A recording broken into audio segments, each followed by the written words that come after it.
నమస్తే, welcome to I dream. నేను మీ ఝాన్సీ. మన ఇండియాలో ఒక అమ్మాయి బాడీ గురించి మాట్లాడాన్ని షేమింగ్గా ఫీల్ అవుతూ ఉంటాము. ఫర్ సపోజ్ ఒక పెళ్లి చూపులకి వెళ్ళారనుకోండి, ఒక అమ్మాయిని మొత్తం చూస్తారు, అసలు ఎలా ఉంది, అందంగా ఉందా లేదా ఏంటనేది చూస్తారు. అది తీసేయండి, మనం జాబ్కి వెళ్తూ ఉంటాం, బయట చాలా మందిని చూస్తూ ఉంటాము. చాలామంది అమ్మాయిలు అందంగా కనిపించాలి అనుకుంటూ ఉంటారు.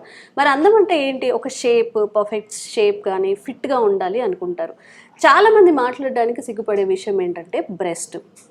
ఎక్కువగా ఉన్న అందరు తన వైపే చూస్తున్నారు, ఇబ్బందిగా ఉంది. మనం ఇలాంటి ఇబ్బందులు చాలా ఫేస్ చేసే ఉంటాము. అండ్ అసలు బ్రెస్ట్ లేకపోయినా అది కూడా చాలా మెంటల్ హెల్త్ని డిస్టర్బ్ చేస్తుంది. మీరు నమ్మరు, చాలామంది అమ్మాయిలు ఇన్ఫియారిటీ ఉంటుంది. బ్రెస్ట్ తక్కువగా ఉన్నప్పుడు వాళ్ళు కంపేర్ చేసుకుంటారనమాట. అంటే తనకు అలా ఉంది, నాకు లేదు, నన్ను ఎవరు చూడరని కానీ, అది ఆత్మన్యూన్యతకి ఫీల్ అవ్వడం కానీ, ఇలాంటివన్నీ ఉంటాయి. ఇవి పబ్లిక్గా ఎవరితో మనం షేర్ చేసుకోలేము, ఈవెన్ మదర్తో కూడా షేర్ చేసుకోలేము, ఎవరికి చెప్పలేము, ఈవెన్ హస్బెండ్తో కూడా చేయలేము. మరి సర్జరీస్ ఇప్పుడు మన ఇండియాలో కూడా చాలా ముందుకు వెళ్తున్నాయి. మరి బ్రెస్ట్ సాగింగ్కి కానీ, బ్రెస్ట్ ఎన్లార్జ్మెంట్కి కానీ, రిడక్షన్కి కానీ సర్జరీలు ఉన్నాయా? అవి సేఫేనా? ఈ విషయాలన్నీ ఈరోజు డిస్కస్ చేద్దాము. ప్రస్తుతం మనం ప్లాస్టిక్ సర్జన్ దీప్తి గారితో ఉన్నాము. మొత్తం ఒక క్లియర్ పిక్చర్ అయితే మాట్లాడేద్దాం. నమస్తే అండి. నమస్తే ఝాన్సీ గారు. మ్యామ్, యాజ్ ఏ ఉమెన్గా నేను మాట్లాడాలన్నా ఒకరితో ఇబ్బందిగా ఉంటుంది. లైక్ బ్రెస్ట్ అనేప్పటికీ అందరికీ ఒక ఇన్సెక్యూరిటీ ఫీలింగ్. చుట్టుపక్కల కూడా చూస్తుంటాం, ఎవరైనా ఉన్నారా, వింటున్నారా అని చిన్నగా మాట్లాడడం, ఇవన్నీ ఇప్పటికీ చాలా షై ఫీల్ అవుతాం వీటి గురించి మాట్లాడాలంటే. మరి ఒక అమ్మాయి ధైర్యంగా మీ దగ్గరకు వచ్చి నా బ్రెస్ట్ తక్కువగా ఉందనో, ఎక్కువగా ఉందనో, సర్జరీస్ అనో ఇలాంటి అప్రోచ్ జరిగేటప్పుడు వాళ్ళు ఎలాంటి ప్రాబ్లమ్స్ ఫేస్ చేస్తూ ఉంటారు? నాకున్న అడ్వాంటేజ్ నేను ఒక అమ్మాయిని అవ్వడం అయిండొచ్చు. కొంచెం బాగానే ఓపెన్ అప్ అవ్వగలుగుతారు నా దగ్గర. ఉంటాయి కానీ ప్రాబ్లమ్స్. చిన్నగా ఉన్న బ్రెస్ట్ ఉన్న వాళ్ళు, నేను 15 ఏళ్ల నుంచే ఇన్స్టాగ్రామ్ ఇన్ఫ్లుయెన్స్ అవ్వనియండి, ఆర్ సోషల్ మీడియా ఇన్ఫ్లుయెన్స్ అవ్వనియండి, కంపారిజన్స్ ఎక్కువైపోయినాయి ఇప్పుడు. ఐడియల్ ఇది ఐడియల్ ప్రపోర్షన్ అనే ఒక థ్రెషోల్డ్ వచ్చేసింది. సో దీంతో వీళ్ళు కంపేర్ చేసుకొని ఎక్కువ ఉన్న వాళ్ళు బాధపడటం, తక్కువ ఉన్న వాళ్ళు బాధపడటం, ఇది సహజంగా జరుగుతుంది. ఒకప్పట్లో అసలు బ్రెస్ట్ ఇంప్లాంట్ సైజ్ పెంచుకోవాలి పెళ్లికి ముందు అనే థాట్ చాలా మంది అమ్మాయిలకు వచ్చేది కాదు. కానీ ఇప్పుడు అలా లేదు సమాజం. థ్రెషోల్డ్ పెరిగింది, మనకి కంపారిజన్ కి చాలా మంది ఉన్నారు. సో ఇలాంటప్పుడు వీళ్ళు కూడా ఆ ఇన్ఫీరియారిటీ కాంప్లెక్స్ తో ఉండాల్సిన అవసరం లేదు. కాబట్టి మంచిగా ఓపెన్ అప్ అవి వాళ్ళు నా దగ్గరకు వస్తున్నారు. సొల్యూషన్స్ ఉన్నాయి, ఇది సొల్యూషన్స్ లేనిది కాదు కదా. సో సొల్యూషన్ ఉంది, సర్జరీస్ చేసుకోవచ్చు. అందరూ ఓపెన్ గా డిస్కస్ చేస్తున్నారు. చాలా పాజిటివ్ గా ముందుకెళ్తుంది in terms of breast. Ma'am, ఇక్కడ మనకి 3 ఇష్యూస్ ఉన్నాయి. బ్రెస్ట్ ఎక్కువగా ఉండడం, తక్కువగా ఉండడం, సాగింగ్ బ్రెస్ట్. ఒక్కొక్కటి మాట్లాడుకుందాం. ఎక్కువగా ఉన్న వాళ్ళు ఉంటారు. అంటే ఏ ఏజ్ నుంచి మనం ఇట్లా బ్రెస్ట్ సర్జరీస్ చేయించుకోవచ్చు? ఒకవేళ చాలా బ్రెస్ట్ ఎక్కువగా ఉన్నమ్మాయి మీ దగ్గరికి వచ్చి అంటే ఈ ఏజ్లో ఉన్నాను నేను, ఒక పర్టికులర్ ఏజ్ దాటితేనే సర్జరీస్ చేసుకోవాలి, ఇలాంటివి ఉన్నాయా? అంటే అంత క్లాసిక్ గా ఉండవు. బ్రెస్ట్ ఇంక్రీజ్ అవ్వడం అనేది మనం ఈ జనరేషన్ లో ఎక్కువ చూస్తున్నాం. బికాస్ మన డయట్ అంతా processed food, estrogen based diet ఉండడం మూలాన బ్రెస్ట్ చాలా మ్యాసివ్ గా పెరిగిపోతుంది. ఎర్లీ ప్యూబర్టీ వచ్చేస్తుంది. 12-13 ఇయర్స్ కి మీరు ఒక 15 ఇయర్స్ బ్యాక్ అమ్మాయిలకి బ్రెస్ట్ ఉండేది కాదు. బట్ ఇప్పుడు 13 ఇయర్స్ కి ఫుల్లీ గ్రోన్ బ్రెస్ట్ వస్తుంది. సో వీళ్ళ ఏజ్ కి వచ్చేసరికి బాగా హెవీ బ్రెస్ట్ అయిపోతుంది. ఇది కామన్ లైఫ్ స్టైల్ ప్రాబ్లం ఇప్పుడు. సో మనం దీనికి ఎవరికి సర్జరీ చేయొచ్చు అంటే, మనమేం అట్లా క్లాసిక్ మార్క్ పెట్టుకోము. ఒక 13 ఇయర్స్ అమ్మాయి అయినా చాలా మ్యాసివ్, కొంతమందికి బొడ్డు వరకు ఉంటుంది బ్రెస్ట్, మెడికల్ కండిషన్స్ అవి. అలాంటి పరిస్థితుల్లో చేయాల్సిందే. ఎందుకంటే చేయకపోతే వాళ్ళకి బ్యాక్ ఏక్స్, అసలు ఇట్స్ నాట్ హ్యూమన్లీ పాసిబుల్ కదా ఆ వెయిట్ వే చేయడం.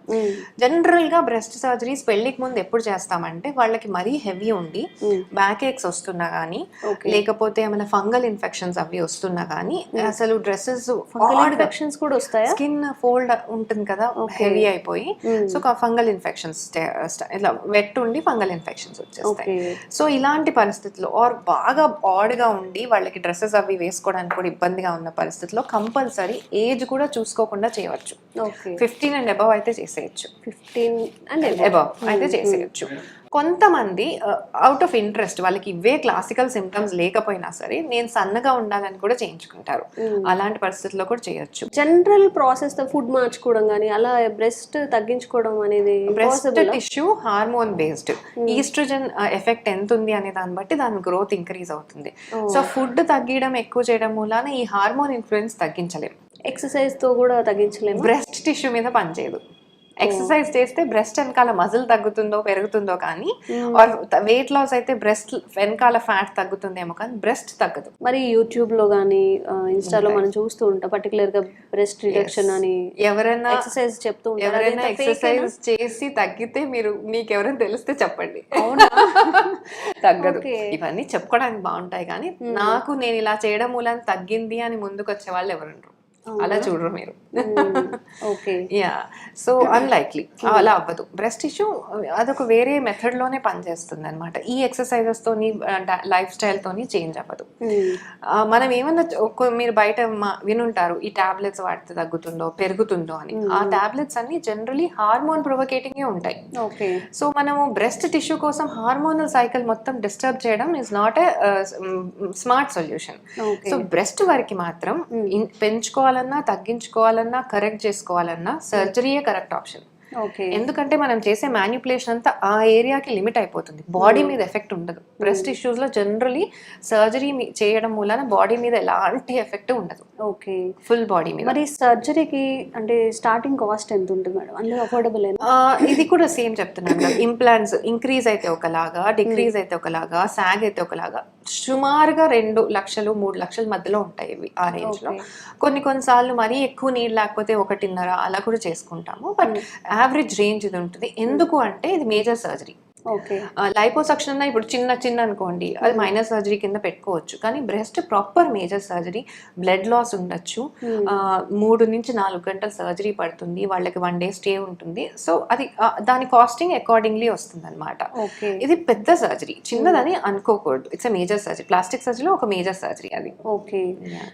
ఎంతకాలం ఇలా మెయింటైన్ చేయగలుగుతారు వాళ్ళు? ఇప్పుడు బ్రెస్ట్ రిడక్షన్ చేయించుకున్నారు సర్జరీ అంటే, ఇప్పుడు ఆఫ్టర్ మ్యారేజ్ పిల్లలు పుట్టిన తర్వాత కానీ ఎన్ని ఇయర్స్ ఇలా సస్టైన్ అవ్వగలుగుతారు? పెళ్లికి ముందు చేయించుకున్న ఆడపిల్లలు ఉంటే గనక వాళ్ళకి మళ్ళీ పెళ్ళయి పిల్లలు పుడితే పాలు ఇవ్వచ్చు. ఇది ఒక ఇంపార్టెంట్ విషయం. పాలు ఇవ్వడానికి ప్రాబ్లం లేదు. అయితే పాలు ఇచ్చినప్పుడు మళ్ళీ హార్మోనల్ ఇన్ఫ్లుయెన్స్ ఉంటుంది కాబట్టి బ్రెస్ట్ మీద బ్రెస్ట్ సైజ్ పెరుగుతుంది, అది నార్మల్. అది అప్పుడు వాళ్ళకి సరిపోయింది, పర్వాలేదు, ఇంత పెరిగినా పర్వాలేదు అని అనుకుంటే ఓకే. లేదా టూ మచ్ పెరిగితే మళ్ళీ రివిజన్ సర్జరీ అవసరం పడచ్చు.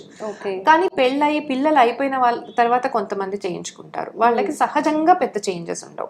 హార్మోనల్ ఇన్ఫ్లుయెన్స్ రానంత వరకు బ్రెస్ట్ సర్జరీ ఎఫెక్ట్ కాదు, రిడక్షన్ అయితే కనుక. కానీ ఏమన్నా చేంజెస్ వచ్చినాయి, వీళ్ళకి ఏదన్నా మళ్ళీ ట్యూమర్స్ వచ్చినాయి, ఏదన్నా ఈస్ట్రోజన్ కాంపోనెంట్ పెరిగింది, ఏమన్నా మెడికేషన్స్ వాడారు అంటే ఛాన్సెస్ ఉంటాయి, బ్రెస్ట్ సైజ్ మళ్ళీ పెరిగే ఛాన్సెస్ ఉంటాయి. సో ఇది బ్రెస్ట్ రిడక్షన్ గురించి. ఇప్పుడు చాలా తక్కువ బ్రెస్ట్ ఉంటుంది అమ్మాయిలకి, చాలా ఇన్ఫియారిటీ ఫీల్ అవుతుంటారు. మరి వాళ్ళ విషయంలో ఎలాగా? వాళ్ళకి ఇంప్లాంట్స్ అనే ఆప్షన్ ఇస్తాం. ఎన్హాన్స్మెంట్ 2 ఆప్షన్స్ ఇవ్వచ్చు. ఇంప్లాంట్ అని చేయొచ్చు, లేదా కొంచెమే తక్కువ ఉంది వాళ్ళకి పెద్ద చేంజ్ డిజైర్ అనుకోవట్లేదు, వాళ్ళు కొంచెం ఇంక్రీజ్ అయితే చాలు అనుకున్న వాళ్ళకి ఫ్యాట్ ట్రాన్స్ఫర్ చేస్తాం. మన బాడీలో నుంచే ఇప్పుడు లైపోసక్షన్ చేసి తీసేసిన ఫ్యాట్ పడేసే బదులు దాన్ని కొంచెం ప్రాసెస్ చేసి బ్రెస్ట్ లో పెట్టచ్చు. అది ఇంకా కొంచెం న్యాచురల్ గా ఇంక్రీజ్ అయినట్టు ఉంటుంది. ఇంప్లాంట్ అన్న కొంచెం మనకి బార్బీ డాల్ లుక్ ఉంటుందేమో, కానీ బ్రెస్ట్ ఫ్యాట్ ట్రాన్స్ఫర్ ఇంకా కొంచెం న్యాచురల్ గా. అయితే ఎవరు ఏ ప్రొసీజర్ కి వెళ్ళాలి, ఎవరికి ఐడియాలు, అందరికీ అన్ని సరిపోవు. ఇంప్లాంట్ కొంతమంది వెళ్ళాలి, ఫ్యాట్ ట్రాన్స్ఫర్ పిక్ చేసుకునే వాళ్ళు కొన్ని సిచ్యువేషన్స్ లోనే వెళ్ళాలి. అది మీ డాక్టర్ డిసైడ్ చేస్తారు, అది మీ డెసిషన్ కాదు. మీరు నాకు ఇదే కావాలి అని అనుకుంటే కనుక రిజల్ట్ మనం అనుకున్నట్లు రాకపోవచ్చు. అంటే ఎంతలా ఇంక్రీజ్ చేసుకోవచ్చు? ఉన్న ఒక 1 ఇంచ్ ఇంప్లాంట్ తోనైతే మీరు minimum to minimum 1.5 cup size పెంచుకోవచ్చు. ఫ్యాట్ ట్రాన్స్ఫర్ లో అనుకోండి సెషన్స్ గా చేస్తాము. ఒక 1 కప్ సైజ్ పెరగాలి అని అంటే కనుక ఒక 2 to 3 సెషన్స్ చేయాల్సి ఉంటుంది. అలా పెంచుకోవచ్చు. ఇది ఎలా ఉంటుంది మేడం? కాస్ట్ ఎలా? ఇవి 1.5 నుంచి 2.5 ఇలాగే ranges, depending on the need బట్టి, వాళ్ళు సెలెక్ట్ చేసుకునే ఇంప్లాంట్ ని బట్టి, ఫ్యాట్ ట్రాన్స్ఫర్ ఎంత అవసరం అనే దాన్ని బట్టి కాస్టింగ్ మారుకుంటూ వస్తుంది. అండ్ లాస్ట్ బ్రెస్ట్ సాగింగ్ ఇప్పుడు అంటే ఆఫ్టర్ మ్యారేజ్ కానివ్వండి, పిల్లలు పుట్టాక మేము ఫిట్ గా కనిపించాలి అనుకునే వాళ్ళు మేబీ రావచ్చు దీనికి. సో వాళ్ళ విషయంలో ఎలా ఉంటుంది? ప్రెగ్నెన్సీ అయిపోయినాక ఒక్కసారి ప్రెగ్నెంట్ అయినప్పుడు ఏమవుతుందంటే బ్రెస్ట్ బాగా పెరిగిపోతుంది, ఎందుకంటే బేబీకి కావాల్సిన పాలు తయారు చేయాలి కాబట్టి. తర్వాత పాలు ఇచ్చేసి నాకు ఏమవుతుందంటే ఈ పెరిగిన టిష్యూ అంతా చిన్నగా అయిపోతుంది.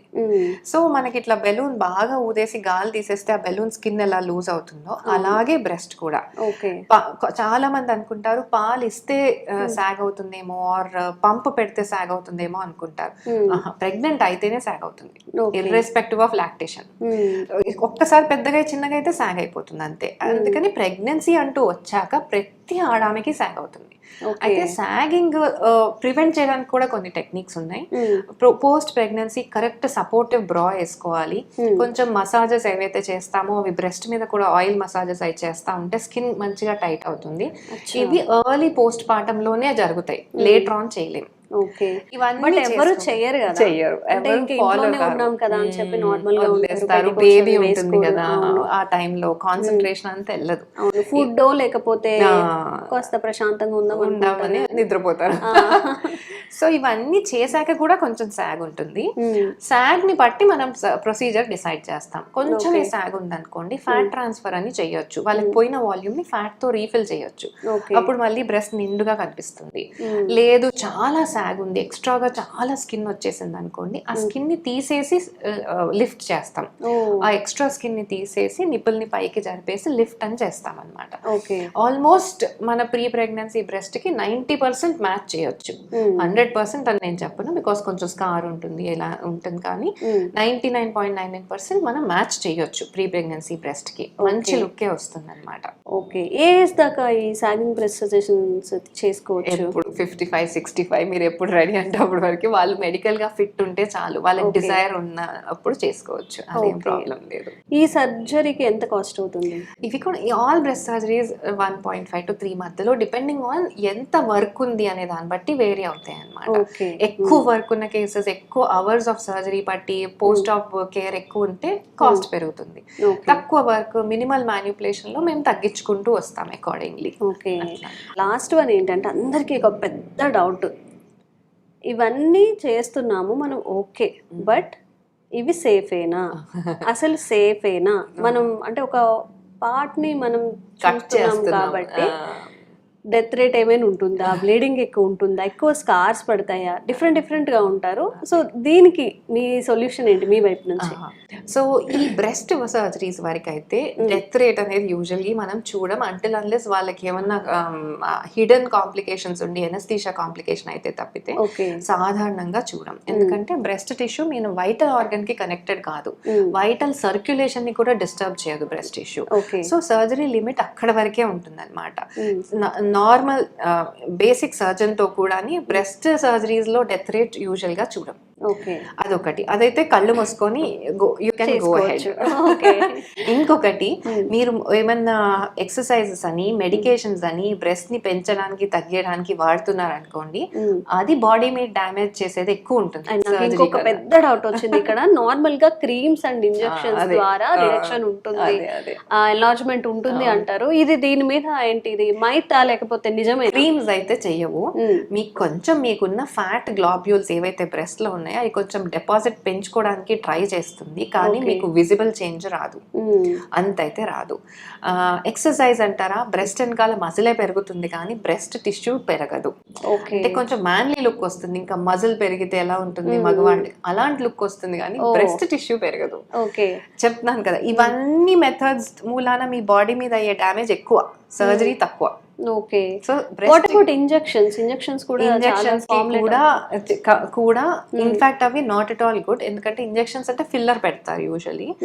ఆ ఫిల్లర్ కన్నా ఇంప్లాంట్ చాలా బెటర్, బికాస్ ఫిల్లర్ మీకు 6 months రీటైన్ అవుతుంది అండ్ అది కొంచెం రెసిడ్యూ వదిలేస్తుంది. ఇట్స్ అన్ ఆర్టిఫిషియల్ సబ్స్టెన్స్ కదా, కొంచెం రెసిడ్యూ వదిలేస్తుంది. దానికన్నా మీకు ఇంప్లాంట్ సేఫర్, ఎప్పుడు కావాలంటే అప్పుడు తీసేసుకోవచ్చు. ఓకే, కంప్లీట్ గా సేఫ్.